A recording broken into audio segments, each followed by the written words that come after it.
Hi, boys and girls. This is our second day looking at literary essays, and I just want to go over a little bit about what we did yesterday so that I can assign you what your assignment is for today.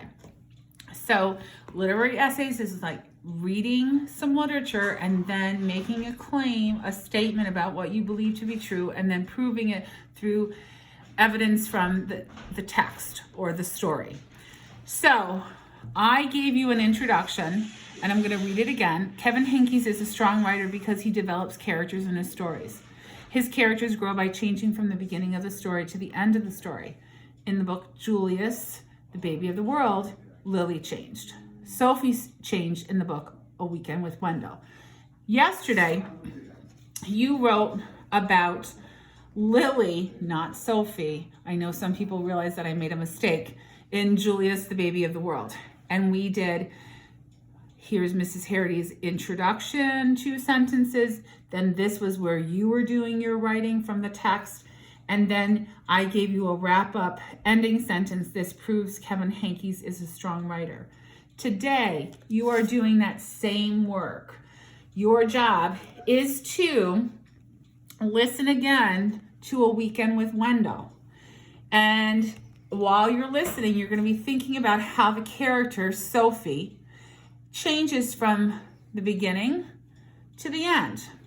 This is the 2 sentences that you will write in the beginning. Many people forgot to do that yesterday. Kevin Henkes developed the character Sophie, providing he's a strong writer, or proving, that should be proving he is a strong writer. In the book, A Weekend with Wendell, Sophie changed from the beginning of the story to the end of the story. Here's where you're doing the writing. In the beginning, blah, blah, blah, blah, blah. I know this because, blah, blah, blah, blah, blah. Then things change. Talk about the change. At the end, blah, blah, blah, blah. I know this because, blah, blah, blah, blah. So you're putting these 2 sentences, then you're doing all of the work from the story, A Weekend with Wendell. And then your wrap-up sentence that I already gave you is, this proves Kevin Henkes is a strong writer. You are not making a new doc for this. You are putting this in right after your paragraph about Lily changing from Julius, the Baby of the World. So then when you share it with Mrs. DeMichael, Mrs. Prifty, or myself, we should see 2 paragraphs. Good luck, friends.